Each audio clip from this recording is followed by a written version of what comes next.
Hello, people, and welcome to the discussion salon. Firstly, I'd like to thank everybody that has joined this weekend, so thank you very much.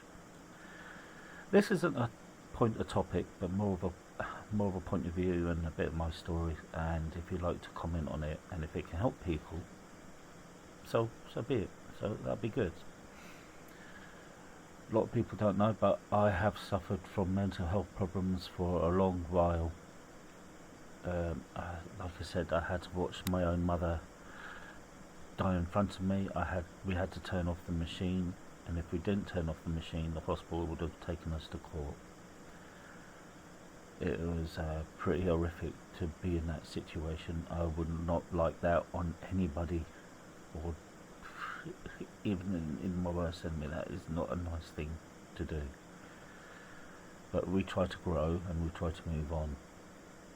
Some of these things are affecting me, and I didn't realise they affected me, so I carried on with my life. I carried on moving from place to place, taking in living jobs, cooking in pubs and whatnot, and moving around, being stainless in homeless shelters and night shelters. Just couldn't settle down anywhere in life, and I had a relationship, and that ended, and things like that just snowballed. But when I was living in one place, I tried to harm myself, and I was close to doing it, but fortunately,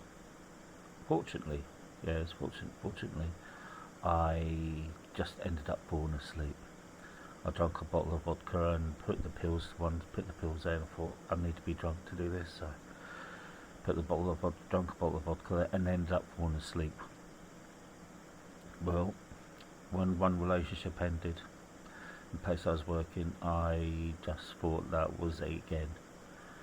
So I had a bottle of whiskey, Irish whiskey, and I drank the bottle and took 18 of these pills. And it's a good job I know more about cooking steaks and medication, because nothing happened.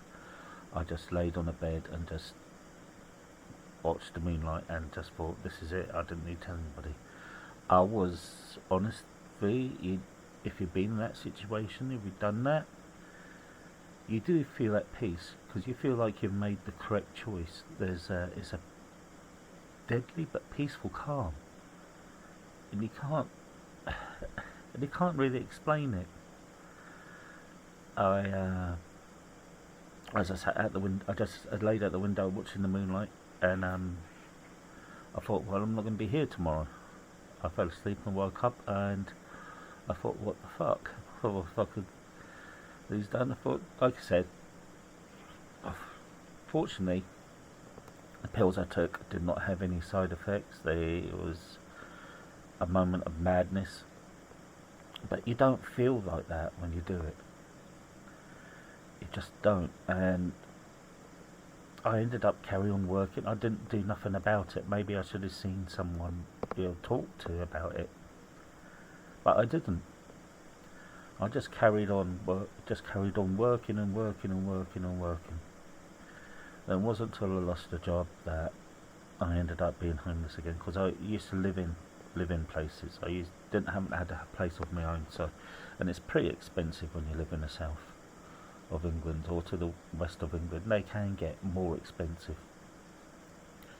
So I ended up in this night shelter, and I got myself a room where I am now, and got some jobs, and I carried on working. It wasn't until I ended up being sick, and I went to the doctors, and they said, well, you're going to the hospital, because my blood pressure was a bit too high. So I went to the doctors, and they said, oh, by the way, you've got an enlarged heart. I went, oh, fine, that's fine. They went, yep, go home, you're fine, go home tomorrow. So I went home, and I was working for a popular chef's chain, and I went to work there one day, and I ended up getting really, really breathless, and really feeling really sick. So I went to the job centre, because that was the closest building toward me, and they phoned for an ambulance. I got an ambulance, and they said, "Oh, okay then." So they took me in for a test at the weekend. Said, you're fine, you're fine. You don't need to go home." Then, as I went home, the following week, I got pains in my shoulders again. And they said, "Okay, you're going in again." So they're going in and said, "Okay, what we're going to do is we'll keep you in over the weekend, have your tests. And on a Monday, you can go home. You just need to do this one test." Because they couldn't do it because the person had the weekend off. He didn't work over the weekend. So they got me in for that test on the Monday. And as they said, "No, you're not going home." I came out of hospital. I was in the hospital for a week, and I came out on Christmas Eve. I found out I had a major heart problem, which I'll need an operation for. And I thought, oh well, okay, I need an operation. I said, "How bad is my heart?" And they said, "Your heart is not as bad as others, but worse than others." If that makes any sense. And I went, "Okay then." So I managed to think. Then I sort of took a sort of no. I ended up going for more scans, and I went, and I had people saying, "Paul, this is nothing. This is nothing." Loads of people do this. And as I went for one of the scans, I went to the doctor. It's because everybody told me that, and I went, "It's only like a little nip and tuck. It's only like a little operation." She went, no. She looked at me like I was stupid, and she went, "No, it's a major operation you're going to have. You're going to be put on life support machine, and you'll need counselling before you go." It is what happens is that my main artery is widening, and it can't be stopped. So then that needs to be cut and taken away and replaced with a plastic or bovine artery. I think it's an hereditary thing. I've been in my family tree and checked up, and there's heart complaints in my family that I didn't even know about. But after that, I sort of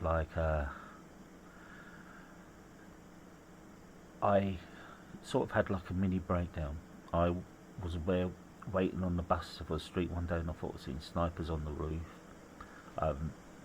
Not been in the army, not been. I've not been in the army. I've had all close contact. There's the place where I'm from, but not been in the army or seen combat. But I believe there were snipers in the room, and I believe there was demons and drains. And I sort of got agoraphobic and had problems going out. I just took a total breakdown there. But I'm trying to piece back my life again. It's like a rebuilding. You rebuild it. Like somebody knocks down your wall, you've got to rebuild your wall. It may be harder to do, but you still got to try it. So I've been trying to rebuild my wall. I'm taking a history degree, which I'm going to start again on October. I've got to start it because it's my last year. I'm on the way to getting a history degree, which for a boy who left school at 16 with no qualifications, who got told he would be in a deadbeat job by the teachers, is pretty good. I started off washing dishes and I ended up being a chef. It may not be grand, but I worked at it. I started from the bottom and I worked to the top. Obviously not to the top trade, because that'd be Michelin stars, and I'm too old for that crap now. But I'm just talking about adversity and mental health. These things can be overcome. They may take baby steps. You may go up, but fall down again. But you pick yourself up, and you've got to try. You've got to try to reach for it again, and you've got to try to work. Maybe not be work as going out to work, but you've got to work on your mind. Try to learn new things. It's like saying, "I've got mental health, I can't do this." But things aren't impossible. Maybe improbable, but never impossible. But if I can help somebody say there may be light at the end of the tunnel, and if people can help me, but just by listening to this, that's brilliant. Because people people who suffer from these issues don't think anybody's there for them, but the people are there for them. Just need to ask, or just talk to. We can all learn something from talking to each other, can't we? We're there in our own little worlds and thinking that nobody's here, but they are. There was days when I feel lonely. There was days I feel lonely and unwanted and rejected. But some days there's not. Alright, most days I do feel a bit shit and lonely. But we try to not go back to those times when I try to hurt myself. And sometimes it's hard. Sometimes you make mistakes too, and sometimes you break your word. But you don't mean to break it. You just do. It's human nature. But we're always making the same. And as long as you bring truth to yourself and try to be a good person, always stand up for what you believe in. Always stand in for what is right. What you believe is right. Nobody will think any of less of you if you do that. And just be yourself. There's nobody else you can be. Don't rely on any other people. Don't look up to people. Think, I want to be like this, because that's impossible. You can't be. But you can always be yourself there. Look at yourself. Work hard. Work hard in your own mind. Ask for help if you need for help. And if you need somebody to talk to, there's my channels there. I'll put on my own Discord. I'll put on a mental health where if you want you can talk to people.